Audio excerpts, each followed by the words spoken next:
વલસાડના ધરમપુર ચોકડી ઉપર આઈસર ટેમ્પાને અકસ્માત નડતા ચાલક ટેમ્પોમાં ફસાયો। મોડી રાત્રે વલસાડના નેશનલ હાઈવે નંબર 48 પર ધરમપુર ચોકડી ઓવરબ્રિજ પર બનેલી અકસ્માતની ઘટનામાં ટેમ્પો નંબર DD01C9742 નો ચાલક બજરંગી સીતારામ યાદવ ટેમ્પોમાં વાપીથી માલ ભરી સુરત તરફ જઈ રહ્યો હતો। જે દરમિયાન નેશનલ હાઈવે પર ધરમપુર ચોકડી ઓવરબ્રિજના ઉપર આગળ ચાલી રહેલ અજાણ્યા વાહને એકાએક બ્રેક મારતા આઈસર ટેમ્પો ધડાકાભેર અજાણ્યા વાહનમાં અથડાતા ટેમ્પોની કેબિનમાં ચાલક ફસાઈ ગયો હતો। જોકે અકસ્માતની જાણ પેટ્રોલિંગ કરી રહેલ રૂરલ પોલીસની 100 નંબરની PCR વાનને થતા તાત્કાલિક ઘટના સ્થળે દોડી આવી હતી અને 1 કલાકની ભારે જહેમત બાદ ટેમ્પોમાં ફસાયેલા ચાલકને બહાર કાઢવામાં આવ્યો હતો।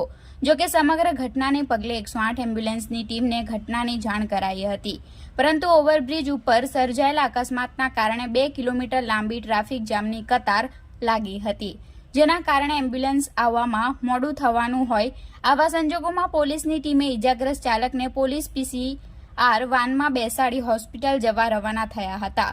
જોકે અદ્રસ્તે 108 એમ્બ્યુલન્સની ટીમ આવી પહોંચતા તાત્કાલિક PCR વાનમાંથી પેશન્ટને 108 એમ્બ્યુલન્સમાં ખસેડી વલસાડની સિવિલ હોસ્પિટલમાં ખસેડવામાં આવ્યો હતો।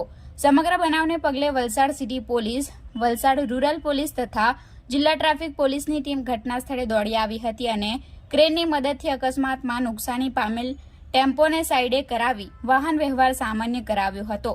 સમગ્ર મામલે રાહદારીઓ તથા ટ્રક ચાલકોએ પોલીસની ટીમનો આભાર વ્યક્ત કર્યો હતો।